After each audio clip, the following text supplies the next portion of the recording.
बिस्मिल्लाहिर्रहमानिर्रहीम। अस्सलाम वालेकुम नाजरीन, आप देख रहे हैं पाकिस्तान सिटी न्यूज़ HD। इलाकाई खबरों का आगाज़ करते हैं और खबर शामिल करते हैं फैसलाबाद से, जहां की तहसील जड़ावाला के गांव चक नंबर 277 गाफबे नाईवाला, जो कि पुलिस स्टेशन रुड़ाला रोड की हदूद के अंदर आता है, वहां के रिहायशी मुर्तज़ा के बच्चे सजावल को दिन दिहाड़े मुखालिफिन उठा कर ले गए और मारपीट भी की, जबकि कुछ रकम भी छीन कर ले गए हैं। मजीद तफसीलात क्या थी, आइए जानते हैं उन्हीं मुतासरीन की जुबान से।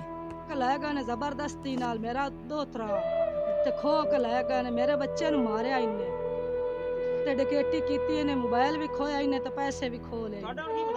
ਸਾਡਾ ਹੁਣ ਇਹ ਵੀ ਸਾਡਾ ਬੱਚਾ ਵੀ ਮਿਲ ਜਾਵੇ ਤੇ ਉਹਨਾਂ ਦੇ ਪਰਚਾ ਵੀ ਸਾਡਾ ਹੋ ਜਾਵੇ ਤੇ ਸਾਨੂੰ ਇਨਸਾਫ ਚਾਹੀਦੀ ਹੈ। ਸਾਥੋਂ ਤੇ ਜੀ ਗੱਲ ਹੀ ਨਹੀਂ ਪਿਉਂਦੀ, ਮੇਰੇ ਬੱਚੇ ਨੂੰ ਐਡਾ ਮਾਰਿਆ, ਮੇਰਾ ਗੱਭਰੂ ਪੁੱਤਰ ਆ ਤੇ ਉਹਨੂੰ ਬੜਾ ਮਾਰਿਆ ਇਹਨੇ ਤੇ ਬੜਾ ਕੁੱਟਿਆ ਇਹਨੇ।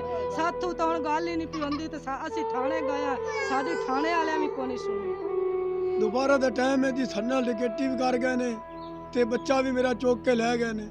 ਅਸੀਂ ਜੀ ਗਏ ਥਾਣੇ ਪੁਲਿਸ ਵਾਲੇ ਵੀ ਨਹੀਂ ਸੁਣੀ, ਉਹਨਾਂ ਧੱਕੇ ਮਾਰ ਕੇ ਸਾਨੂੰ ਬਾਹਰ ਕੱਢ ਦਿੱਤਾ। ਅਸੀਂ ਉਦੋਂ ਰੋਂਦੇ ਪਿੱਟਦੇ ਬਾਹਰ ਆ ਗਿਆ ਜੀ। ਮੇਰਾ ਨਾਮ ਮੁਰਤਜ਼ਾ ਹੈ, ਮੇਰੇ ਬੱਚੇ ਦਾ ਨਾਮ ਸਜਾਵਾਲ ਹੈ ਜੀ।